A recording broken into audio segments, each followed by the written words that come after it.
ጤና ይስጥልኝ የተወደዳችሁ አድማጮቻችን፣ ሳምንት በክፍል 1 ከአርቲስት ጸጋዬ እሸቱ ጋር ቆይታ እንዳደረግን ይታወሳል። ሳምንትም ልንገናኝ ተቀጣጥረን በተለያየ ነው መሰረት እነሆ ዛሬ ቆይታችን የሚቀጥል ነው የሚሆነው። የክፍል 2ቱንም ቆይታችንን እንድትከታተሉን በአክብሮት ጋበዝን።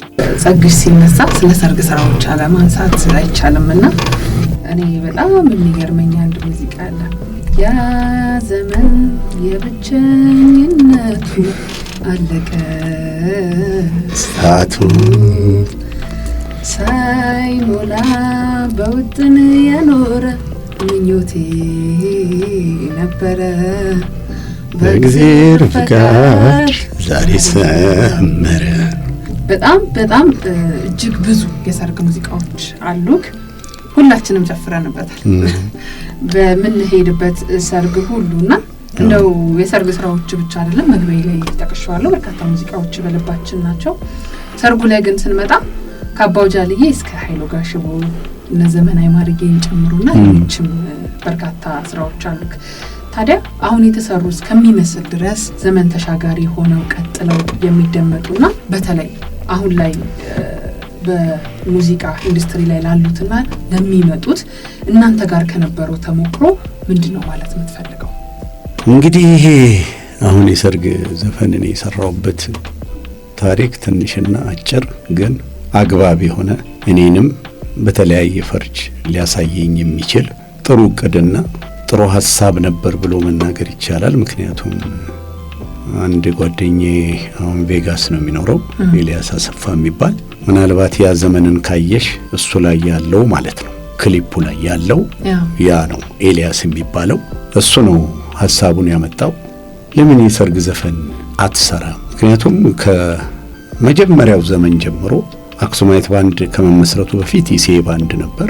ከኢሴ ባንድ በኋላ ነው አክሱማይት ባንድ የተመሰረተው። እንግዲህ አክሱማይት ባንድ እኔ ዘፈን ከማውጣቴ አልበም ከማውጣቴ በፊት የተመሰረተ ነው። ከዛ ዘመን ጀምሮ ነው የሰርግ ዘፈንን ሰራ የነበረው።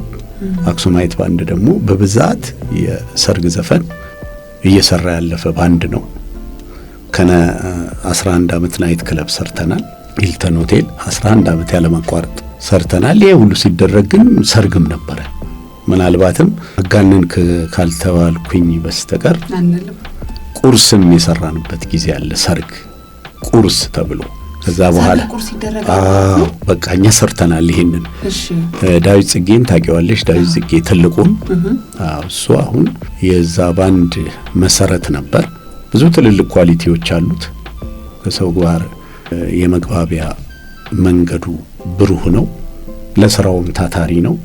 ተናግሮ ያሳምናል። ኳሊቲዎቹን ነው ምነግርሽ። በጣም ያሉትን እጁ ላይ ያሉትን የሚያደርጋቸውን እውነት ነው ምነግርሽ። ምክንያቱም የሰውን ጥሩ ነገር ስትደብቂ እንደ ኃጢአት ነው የሚቆጠረው በእኔ ስሜት። ምክንያቱም ጥሩ የሰራውን ነገር ጥሩ ነው ትይና ያልተስማማሽበትን ነገር ወይም ማታምኝበትን ነገር ደግሞ አይደለም ብሎ መናገር እውነት ነው ብዬ ነው ማስበው። ስለዚህ ዳዊት በጣም ጥሩ ኳሊቲዎች ነበሩት። እንግዲህ በመሐከል ያው ማተስማሚበት ነገር አለ አይደለም። በዚህ መልኩ ከመለያየታችን በስተቀር ያሉት ኳሊቲዎች ዛሬም አሉ፣ ዛሬም ይታያሉ። አዎ በእውነት ይታያሉ። ስለ እውነት ነው ማወራው። ስለዚህ እንግዲህ በዛ ዘመን በቃ እንደ አክሱማይት ባንድ ሰርግ የሚሰራ የለም፣ በእውነት የለም። በጣም ብዙ ሰርግ ነበር የምንሰራው። ምሳ እንሰራለን፣ ኮክቴል እንሰራለን፣ እራት እንሰራለን። በአንድ ቀን ነው ማወራሽ። እራት ሰርተን 6 ሰዓት ነው ክለብ የሚጀምረው ሂልተን ሆቴል። 6 ሰዓት ደግሞ ክለብ ገብተን እስከ 11 ሰዓት እንዘፍናለን። ከርፊው ስላለ ሰዓት ላፊ ስላለ እንደሱ አድርገን እንሰራ ነበር ለብዙ ዘመን።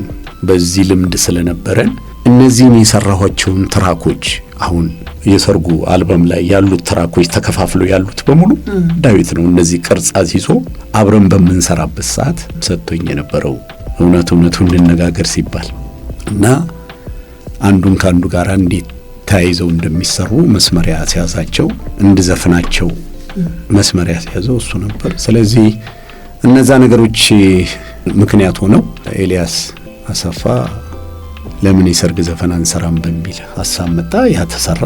የተለየ ነገር የሰራውት ነገር የለም። የተለየው ነገር ምንድነው? ግጥሙ ነው። እንጂ ዘፈኖቹ በሙሉ እኮ ያሉና የተለመዱ ሲሰሩ የነበሩ ነጋሽ መሐመድ ለብዙ ዘመን የሰሯቸው፣ ሌሎችም ዘፋኞች ነፍሱን ይማረው ታደሰ አለሙም ለብዙ ዘፈን የዘፈናቸው፣ ነደመረም የሰሯቸው፣ ከዛ በኋላ ከዛ በፊትም እነ ለማ ገብረቤት በትክክል የሰሯቸው እና ግን እኔ የራሴን መንገድ አለኝ ነገርን በተለየ መንገድ የመመልከትም አቅም አለኝ ብል እውነት ይመስለኛል። ምክንያቱም ዘፈኑን እንደዚህ በትራክ ዘፈንኩት በነበረው ግጥም ዘፈንኩትና እንግዲህ የሰርግ ዘፈን እንስፈን ከተባለ ዜማው የነበረ ነው። ዜማው የነበረ ከሆነ ግጥሙንም የነበረ ካደረኩት ምን ጥቅም አለው? ታደሰም ዘፍኖታል፣ ጋሽ ማሙድም ሲዘፍኑ የነበረ እና ለዚያ በቃው ነው። ሌሎችም ዘፋኞች እንዲሁ ተመሳሳይ ግጥም አድርገው ተሰርተዋል። ምንድነው ለውጡ አልኩት። ኤልያስ ለውጥ በሌለው ነገር አልማዝ ምን ዕዳ ነው ብሎ ለመስፈን ማይክሮፎን መያዝ ያስፈልገው አልኩት። ያለበለዚያ ግን ምን ይደረጋል? በሙሉ ግጥሙ ይቀየር። እነዚህ 8ቱም ትራኮች በሙሉ ግጥማቸው የተቀየረ ነው። ትችለዋለህ ያጥንተ ለሞክረው በቃ ግጥሙ ይጻፍና ለሞክረው አልኩኝ። ከዛ በኋላ ታደሰ ገለታ የሚባል እርጂኝ አብሮ አደጌ የሚለውን ግጥም የአበባ ደስታ የትዕግስትን የጻፈው ነው። ከዛ በኋላ እሱን ጠራሁት። ትራኩ ተሰርቷል። እዛ ክብረት ዘኪዮስ ጋር ኤክስፕረስ ባንድ ተሰርቶ በቃ እነዚህን ትራኮች ወሰድና ግጥም ጻፍባቸው የሰርግ ግጥም በባለ ተገጠመ። ከዛ በኋላ መጣ። እኔ ሪከርድ አድርጌ በሱ ግጥም ጨረስኩ። ከዛ በኋላ ወደ አሜሪካ ሀገር ሄድኩ። ግጥሙንም ይዤ ዘፈኑንም እዛ ለኢትዮ ሳውንድ ለመሸጥ ይዤ ሄድኩ። አሜሪካ ሀገር ብዙ ሰርግ ሰራው። የምሰራው ግን በድሮ ግጥሙ እኮ አለ እጄ ላይ። ይሄ ችግር የተፈጠረው በምንድን ነው? እዚህ አዲሱ አልበም ላይ አዲስ ሙዚቃ ነው የተሰራው። እኔ የምሰማው በአዲሱ ሙዚቃ ነው። እዚህ ጋር ከባንድ ጋር ስቀርብ ደግሞ የሚዘፈነው በድሮ ሙዚቃ ነው። የድሮ ሙዚቃ ሲመጣ የድሮ ግጥም ነው የሚመጣል። አዲሱን ማምጣት አልቻልኩም። ብቻ አንድ 3 ወር ነው 4 ወር ቆየሁ አሜሪካ ሀገርና ግጥሙን እለዋለሁ። ግን ስቴጅ ላይ ቀርቤ ማይክሮፎን ሲይዝ ሙዚቃው ሌላ አይደለም። ባክግራውንዱ የድሮ ነው። በቀጥታ ወደ ድሮ አልማዝ ምን ዕዳ ነው እልል በሉላቸው አጨብጭቡላቸው ነው መባል ያለበት። አልማዝ ምን ዕዳ ነው ብዬ ነው የምጀምረው። ከዛ እዚህ መጣው። ያው ኢትዮጵያም የዛን ሰዓት ዘፈኑም ወጥቶ ስለነበረ ብዙ ተቀባይነት አገኘ። ድምጽ ስለተቀየረና ግጥም ስለተቀየረ ነው እንጂ በሙሉ የተዘፈኑ ዘፈኖች ናቸው። ከዛ እዚህ መጣውና አክሱማይት ባንድ ትሬኒንግ ላይ ገቡ። እስቲ ከዛ ደውዬ ሙዚቃውን እየሰራችሁ እያጠናችሁ ጠብቁኝ አልኳቸው። አጠኑት። ገብቼ ዘፈን ግን ቀጥታ ይሄንን እዚህ ላይ የተደረደረውን ግጥም ማለት ጀመርኩ። ለምን ብዙ ሰዓት ብዬዋለሁ። በቃ ኦሬዲ ይዤዋለሁ። ዘፈኑ ልክ ወደ የምፈልገው ሙዚቃ ሲቀየር ባክግራውንዱ የድሮውን ሲያጣ ወደ አዲሱ ነው የምትሄጁ ማለት ነው። እነዚህ ነገሮች ሆኑና እንግዲህ ብዙ ባለ ታሪክ የሆኑ የሰርግ ሙያተኞች አሉ። ከሙሽራዬ ጀምሮ ማለት ነው። ሙሽራዬን ያወጣው ሰውዬ የብሔራዊ ቲያትር ሰው ነው። እሱን ትጀምሪና ሙሽራያውን ምንም ላትዘፍኝ የምትችይበት እድል የለም። ሁል ጊዜ ነው የሚባለው ሙሽራ ባለ ቁጥር እሱ አለ። ከዛ በኋላ ለማ ገብረቤት አሉ። ከዛ በኋላ ጋሽ መሐሙድ አለ። ከጋሽ መሐሙድ በኋላ ደግሞ ታደሰ አለሙ በጣም በጥሩ ሁኔታ ሰርግን በደንብ አድርጎ ከፍ እንዲል ያደረገ ሙያተኛ ነው። ነፍሱን ይማረው። ጋሽ ለማ ገብረቤትም ከሁሉ በላቀ ኢትዮጵያ ኦርኬስትራ በሚባል ነበር የሚሰሩት። ከዛ በኋላ እነደመረም መጡ። ከነደመረም በኋላ ሌሎችም ዘፋኞች መጥተዋል። ከዛ በኋላ እኔ ካልኩ በኋላ እንዲያውም ግዛቸው ሁሉ መጥተዋል። ግዛቸው ተሾመ ጥሩ አድርገው ነው የሚዘፍኑት። በጣም ጥሩ ባለሙያዎች ናቸው። ግን ያው የሚፈቀድልሽ ነገር አለ አይደል? ልክ ነው። አዎ በቃ በሰዓቱ ማምነው እግዚአብሔር ፈቀደልኝ እና ለውጥ ታየበትና ታሪካዊ ከነዛ ከትልልቅ ሙያተኞች ጋር ታሪክ ውስጥ እንድቀላቀል ተደረገ። ስለዚህ በዛ መልኩ ይሄ ወጥቶ አሁን ዛሬ ወይዱም ትናንትና ዘፈኑ በወጣበት ዘመን ላይ የሰርግ ዘፈኑ ሙሽራ ጸጋዬ ሙሽራዬ ሳይል አልገባም ብላ በር ላይ የተጠበቁበት ጊዜ ሁሉ አለ። ለማጋነን አይደለም። አብረውኝ ያሉም ሰዎች አሉ ያውቁታል ሁሉንም ነገር። እንኳን አልበሙ ወጥቶ ከአልበሙ በፊት ሁሉ ዳዊት ጽጌ ቢጠየቅ ምስክርነት የሚሰጥ ይመስለኛል። ስለዚህ በቃ እንግዲህ በኤና በቢ እንድታይ ተፈቅዷል ማለት ነው። አንደኛው የመጣሁበት የአልበም ስራ ነው። እሱ ዘመን አሻገረኝ። ዛሬ እንደኔ የእግዚአብሔር የባረከው ሰው አለ ብዬ አላስብም። እግዚአብሔር ክብሩን ይውሰድ እና ሪሚክስ ሰርቼ ደሴ ሄድኩኝ ባዛር ለመስራት። ፊት ላይ ያሉት ልጆች የ8ና የ9 ዓመት ልጆች ናቸው። በሳሳት የሚያርሙኝ ናቸው። በትክክል ነው የሚዘፍኑት ዘፈኑት እና እንዲያውም መጨረሻ ላይ የመድረክ አስተዋዋቂው ልወርድ ስል አቆሞ እዛው ስቴጅ ላይ አዋራኝና እኔ አንድ ጥያቄ ያለኝ እነዚህ ልጆች እኔን ያቁኛሉ ወይ ብዬ ነው የጠየቅኩት። ምክንያቱም እነዛ ልጆች ደግሞ ለሚቀጥለው ትውልድ ያስተላልፉኛል ማለት ነው። በእውነት ነው የምልሽ። ከሚገባኝ በላይ ነው እግዚአብሔር ያከበረኝ ብዬ ነው የምለው። ምክንያቱም የሰራው ትንሽ ነገር ነው። ከጓደኞቼ እኩል ቆሜ ያለሁ ባልበልጣቸውም አጠገባቸው ቆሜ በመታየቴ ተከብሬ ያለሁ ብዬ ነው ማስበው። ስለዚህ አላውቅም ብቻ ዋናው ትልቁ ነጥብ ግን እግዚአብሔር ክብሩን ይውሰድ። ምክንያቱም ለኔ ተሰጠኝን ያህል ለሌላው ሰው ተሰጠ ብዬ ለመናገር ድፍረት የለኝም። በዚህ መልኩ እንግዲህ በኤ በኩል ተከለከለ አለ፣ በኤ በኩል ደግሞ ዘበናይ ማርዬ አለ። ስለዚህ እግዚአብሔር ይመስገን እንግዲህ በዚህ አይነት መልኩ አለ ነው። ተከከለ በሁሉም ዘርፍ በሁሉም አይነት ይመስገን። እንግዲህ እግዚአብሔር እኔን ለኔ የሰጠኝን ክብር ደግሜ ክብሩን አሁንም ይውሰድ ፈጣሪ። ለሰርጓ ተጠራው ብዙዎች ቪዲዮ ይሰሩበታል። በተለይ ለሰርጓ ሲጠሩ ተጠራዋል። አሁን ይሄም ታሪክ እንግዲህ ጸጋዬ የጻፈበት ጸጋዬ ምንጩን ያገኘበት የራሱ መንገድ ይኖረዋል። እኔ በምለውና በሰማሁት ደግሞ በጊዜው ባወቅኩት ደግሞ ከአረብ ሀገር ወይንም ከጅዳ ነው ሐሳቡ የመጣው። በአረብኛ የተዘፈነ ዘፈን ለሰርጓ ተጠራው የሚል አይዲያ ይዞ መጣ። የናዲ ሙዚቃ ቤት ባለቤት ናዲና ሶል ኩኩ ፓርትነር ናቸው። ሐሳቡን አመጣ። ጸጋዬ ደቦጭ ደግሞ ይሄ ሐሳብ ሲሰጠው ያው በእንዴት አይነት ሁኔታ እንደጻፈው ማየት ቀላል ይመስለኛል። ስለዚህ ጸጋዬ የሚለው የራሱ መንገድ አለው፣ አንቺ የምትይው ሌላ መንገድ አለሽ። በእርግጠኛነት ማን ላይ ደረሰ ማን የዚህ ጉዳይ ባለቤት ማለትሽ አይቀርም። ስለዚህ በዚህ መልኩ ነው እንግዲህ ዘፈኑ የተዘፈነው። ዘፈኑ በዛ ዘመን በ1973 ዓመተ ምህረት በሚወጣበት ሰዓት ዶሴ ይውጣል፣ ዘምናንዬም አለ፣ ሰላም አለ፣ አንቺ ቅናተኛም አለ፣ እውነት ትኖራለችም አለ። እነዚህ ዘፈኖች ባሉበት እንደዚሁ እንዳንቺ አንድ ኢንተርቪው ላይ ቀርቤ የትኛው ዘፈኔ የበለጠ አድማጭ ያገኛል ብለህ ታስባለህ ብለው ሲሉኝ ዘመናንዬና ዶሴ ይውጣ ነበር ያልኩት። ነገር ግን ለሰርጉ ተጠራው እነዛን ዘፈኖች አቅም አሳንሶ እሱ ወደ ላይ ወጥቶ ቀጥላችሁ ከኔ በኋላ ትደመጣላችሁ አለ። ግን ለሰርጓ ተጠራሁ እኔ የሰጠሁት ግምት አነስተኛ ነበር።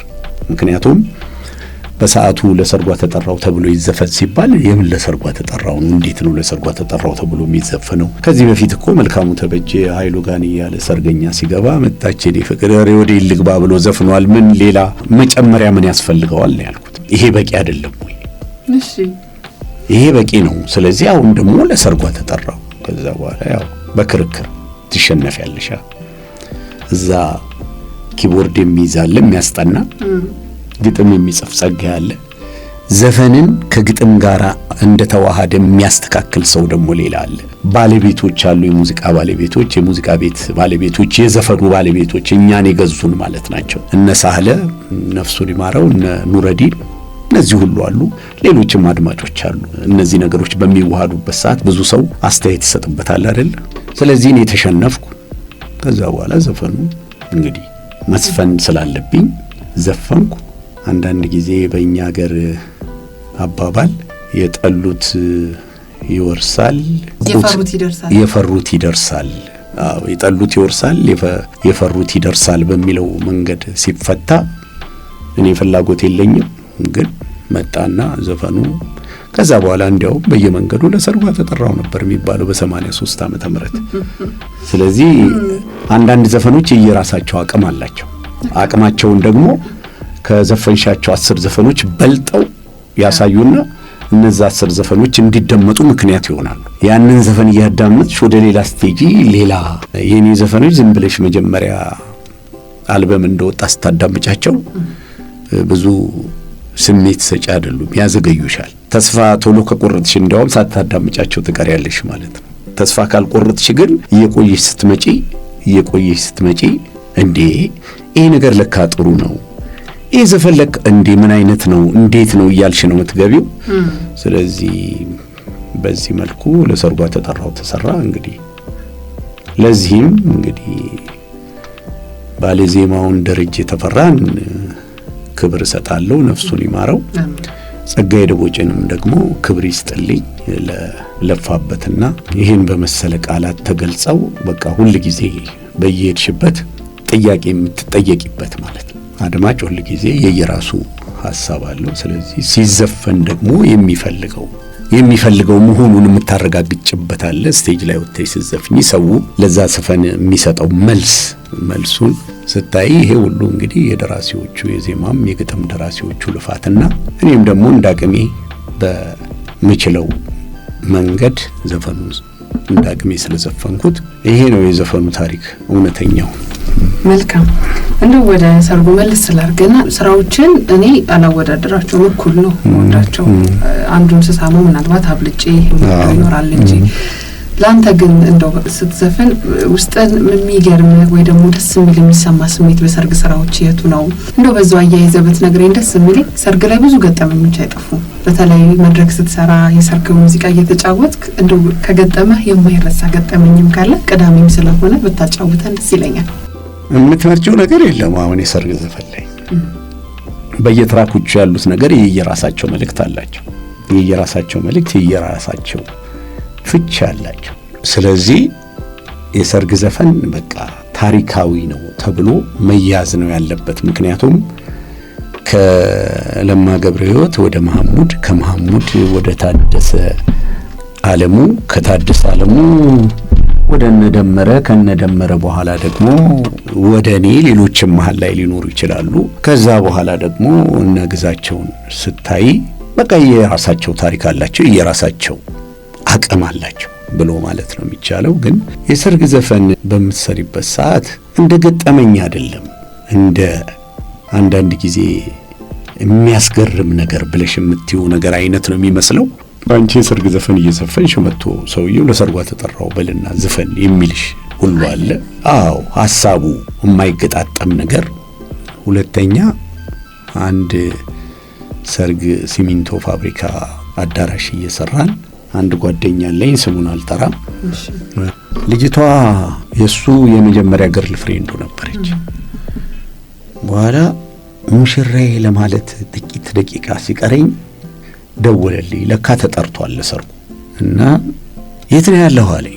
እንደዚህ በቃ እየመጣሁ ነው። አንተ ልጅቷ እኮ የኔ ኤክስ ነች ምናምን አለኝ። ኦ ታዲያ ለሰርጓ ተጠራው ዘፍንልሃለሁ ሙሽራዬ ካልኩ በኋላ አልኩት። እና አንተ እኮ አታደርገውም አይባልም አለኝ። አይ እንግዲህ አስፈላጊ ከሆነ ጥሩ ነው እልልሃለሁ ብዬው መጣ። እዛ ልክ ሲገባ ሙሽራዋ ከፊት እየሄደች ነው፣ እኔ ሙሽራዬ እያልኩ ነው። ከዛ ስሙን ጠራሁትና ልቀይረው እንዴ አልኩት። ዞሮ አየኝና ሌላውን ሰው ነው የሚመለከተው። ለምን ወይ ሙሽራዋ ልትዞር ትችል እንደሆነ ወይ ደግሞ ምንድነው ጸጋዬ የሚለው ብሎ ሰው ይዞር እንደሆነ ወደ ሰው ነው ማየት እንትን ያለው። ዝቅ ብሎ ተመልሶ ፊቱን አዞሮ ወደ ደጅ ወጣ። እንደዚህ አይነት ነገሮች አሉ። አንዳንድ ጊዜ ዘፈኖች ከሰዎች ታሪክ ጋር በአግባቡ የሚታረቁ አሉ። ከነዚህ መሃል ለሰርጓ ተጠራው አንዱ ነው። ምክንያቱም ብዙ ሰዎች አሉ እውነት ነው በቃ እኔ ተጠርቻለሁ፣ በቃ እኔ የምገባበት ጠፍቶኝ እንደዚህ ሆኜ ብሎ የሚለኝ ሰው አለ። በቃ የሚታረቁ ዘፈኖች አሉ፣ ልክ ይሆኑ በአግባብ የተሰሩ ማለት ነው። እውነት ላይ ተመርኩዘው የተሰሩና የተጻፉ ዘፈኖች አሉ። ስለዚህ ከነዛ መሃል ለሰርጓ ተጠራው አንዱ ነው። አንዱ ደግሞ እዚህ ፒኮክ ጀርባ አንድ መናፈሻ ነበር።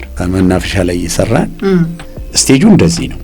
እሺ ኬኩ ከጀርባችን ነው እና ሙሽራዬ እያልኩ ያኔ ርችት የመጣበት ዘመን ነው። ርችት መሬት አስቀምጠሽ ስታቀጣጢ ርችቱ እየዞረ በቃ ከዛ በኋላ አሁን እኔ ፊቴን አዙሬ ወደ ሙሽሮቹ እያየሁ ነው። የሆነ 50 የሚተፋ ርችት ሙሽሮቹ እንደዚህ ሆነው ኬክ ሊቆርሱ ነው። እዚህ ጋር ተቀምጧል። ይሄ ርችት እንደዚህ ሲዞር በቀጥታ ሰው እየነካ ነው የሚሄደው እና ይሄ ርችት ወዴት ነው የሚሄደው? ወደ ሙሽራዋ ቬሎ ተቋረጠ ኬኩ። እንደው እንዳጋጣሚና እንደ ድንገተኛ ነገር እንደው ልንገርሽ ብዬ ነው እንጂ ያስደንጋጭ ተበተነ። በቃ እንዴ እስኪያልቅ ድረስ መቆም አይችልምማ። ማን ሊያቆመው ይችላል? 50 ነው በዚህ ላይ። እሺ ምክንያቱም ዘዴው አይታወቅም ነበር ያኔ። ዝም ብለሽ ነው ቁጭ የምታደርጊው። ቁጭ ይደረጋል። ስታያይዤው እሱ እየተሽከረከረ ብቻ ያፈነዳል። በቃ በዚህ አቅጣጫ በዚህ አቅጣጫ በዚህ አቅጣጫ ወደኛ ሁሉ ይመጣል እኮ ወደኛ በዞረ ቁጥር ወደኛ ሁሉ ይመጣል። እኛ ጎንበስ እያልን እያሳለፍን እንዘፍናለን። ያንን እንዳጋጣሚ ከተቆጠረ እንደዚህ አይነቱን ነው የማውቀው። ምን አልክ ግን ድንግጥ አላልክ? ማቋረጥ አትችይም። አዎ ደግሞ ሙዚቃና ዜማ ማቋረጥ አትችይም። የሚስቅ አለ ሙዚቀኛው እኮ ይስቃል። በቃ ምክንያቱም አስደንጋጭ ነገር ነው። የልጅቷ ሰውነት ውስጥ እኮ ነው እሳቱ እየተቀጣጠለ የሚገባው። ያንን ለማራገፍ ሮጡ በቃ። ከዛ ከጀርባቸው አይደለ ያለው እንዴት ያቆሙት? መቆም አይችልም። እስኪያልቅ ድረስ ተጠብቆ ነው እንደገና ኬክ የተቆረሰው። አጋጣሚ ተብሎ ከተባለ እንግዲህ ይህንን ነው የማውቀው። ከዚህ ውጪ አሜሪካ ሀገር ሰርግ ስሰራ የሚገቡት ኤርትራውያኖች ናቸው እና አንድ ወዳጄ እዛ እንድዘፍን ጠራኝ። እየዘፈንኩ በቃ ብዙ ሰዎች ይጫወታሉ፣ አሮጊቶቹ ሽማግሌዎቹ በደንብ ይጫወታሉ። አንድ ሰው ዳር ላይ ቆመው ውረድ ይሉኛል። እኔ ወዴት? በቃ ዘፈኑን አቁሜ ለምንድን ነው አላውቅም። እሺ ከዛ ውረድ ይሉኛል። ሳያቸው ሙዚቀኞቹ ደግሞ የኤርትራውያን ሙዚቀኞች ናቸው። እነሱ ገርሟቸው ሰውየውን ያያቸዋል። ትልቅ ሰው ናቸው፣ በእውነት ትልቅ ሰው ናቸው። ውረድ ይሉኛል። እኔን ነው አልኳቸው እየዘፈንኩ። አዎ አንተን ማይክሮፎን አስቀምጠና ውረድ አሉ። አልገባኝ አሁንም። ከዛ መጥቶና ማይክሮፎኑን አስቀምጠና ውረድ ምናምን አሉኝ። ከዛ አንድ 7 ወይ 10 ደቂቃ ዘፍኛለሁ። አይኝ ሰውዬ ሰው ሰርግ እንዲበጠበጥ ከሚያደርጉ ልውረድ ብዬ ወረድኩ። ና ብሎ የጠራኝ ሰው እንዴ ጸጋዬ ምን ሆኖ በ10 ደቂቃ ዘፈን አቆመ ብሎ እየሮጠ ሲመጣ እኛ ሰውዬ ናቸው ውረድ ያሉኝ። በኋላ መጥተው ማይክሮፎን ልቀማህ ቢሉኝ ከሳቸው ጋር ግርግር ስበጥር ሰርጉ ይበጠበጣል። ትኩረትም ይመጣል። ስለዚህ እንግዲህ እሳቸው የፈለጉት ዘፈን ሊኖር ይችላል። ሰው ባይጨፍር ኖሮ ልክ ነው፣ በቃ አልተደሰቱም።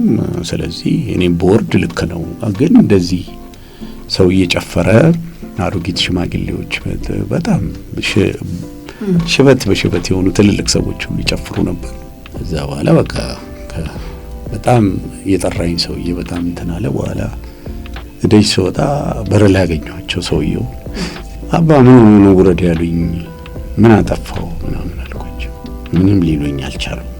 ግን እኔ ውስጤ ፊል ያደረገውን ነገር በሙሉ ነገርኳቸውና ከትልቅ ሰው እንደማይጠበቅ አንዳንድ ጊዜ አሁን በኔ እድሜ ማድረግ የሚገባኝን ነገር ማወቅ መቻል አለብኝ። ያንቺን ዘመን በኔ እድሜ ልክ አይደለም መለካት ያለብኝ። የራስሽ የእድሜ ዘመን አለሽ፣ ያንን እኔ መፍቀድ ግዴታ አለብኝ። የኔን ዘመን ደግሞ እዚያ ሳልፌ አሁን የደረስኩበት እስከ ደረስኩ ድረስ አልፌዋለሁና ያንቺ ጊዜ ደግሞ ባንቺ ጊዜሽ መጠቀም መቻል አለብኝ። ስለዚህ አንዳንድ ሰዎች አሉ ዝም ብለው ከፖለቲካ ጋርም ከሀገርና ሀገር ጋርም የሚያዛምዱና የሚያጋጩ አሉ። ካልቸራችን አንድ አይነት ነው፣ ኑሯችን አንድ አይነት ነው፣ የምንበላው የምንጠጣው አንድ አይነት ነው። ነገር ግን የተለየ መስለን ለመታየት የምንሞክር ሰዎች ለሀገርም ለትውልድም ያን ያህል ፍቻችን ጥሩ አይሆንም። ያንን በማለት ብቻ ሰውየውን የሚበቃኝን ያህል ነገርኳቸው። እሳቸውን መልስ አልሰጡኝም። እግዚአብሔር ይስጣቸው። እንቆቅልሽ ነው። አዎ፣ ምክንያቱም የተሳሳቱ መሆኑን የተረዱት መሰለኝ። በነገርኩሽ ልክ አይደለም የነገርኳቸው፣ ከነገርኩሽ ልክ በላይ ነው የነገርኳቸው። ምክንያቱም እኔም ብሆን ማደርገው ነው። አዎ አልፌ ሄጄ የተናገርኳቸው። ምክንያቱም አንዳንዴ 2 ሽበት ካወጣም በኋላ እንደ ሽበታችን ነው መናገር ያለብን። አንድም እሱ ሁለትም በሰርጉ አዘጋጅ በኩልስ ቅሬታ ይፈጥራል። ትልቅ ቅሬታ ነው። በጣም ተከፍሎኝ ነው እኮ የመጣሁት እዛ። ግን ከዚህ በኋላ አልኩት የጠራኝን ሰውዬ ገንዘብን እመልሳለሁ እንጂ ተመልሼ ስቴጅ ላይ አልወጣም። ሄዱ። አንዳንድ ጊዜ ትልልቅ ሆነን ማግባባት፣ ማዋሃድ፣ ህዝብና ህዝብን ማዋሃድ፣ ቅርርቦች መፍጠር፣ መልካም ታሪክና መልካም በጎ ነገሮች በህዝብ ላይ እንዲሰርጹ ማድረግ ሲገባን የተለያየ መንፈስ እንይዝ እንደዚህ አይነት ነገሮች ይመጣሉ። ወጣም ወረደ ብቻ ያ ነገር አለፈ እና እነዚህን ነገሮች ሳስባቸው እንግዲህ ከገጠሙኝ ነገሮች እኔ ገጠሙኝ ናቸው ምንድናቸው አንቺፍቹ ወይንም አድማጩ ራሱ በጣም ቆንጆ ነገር ነው። ታክሽ ያስደምጥከን ደግሞ ሌላ ቦታ ራሱ አልሰማሁትም ያነሳው። ስለዚህ ነው ጥሩ ነው። ሰንደቅ ዓላማ ሳናነሳው ብንቀር ቀሪ ይለኛል። ስለ ሀገር ከሰራቸው ስራ ውስጥ አንዱ ነውና በተለይ አሁን ላይ አንድ ሰው ስለተወለደበት ሀገሩ ልዩ የፍቅር ስሜት ሊኖረው ግድ ነው ባይ ነኝ። እንደ ጋዜጠኛም እንደ ዜጋምና ለአንተ ሰንደቅ ዓላማና ሀገርን እንዴት ነው የምትገልጻቸው?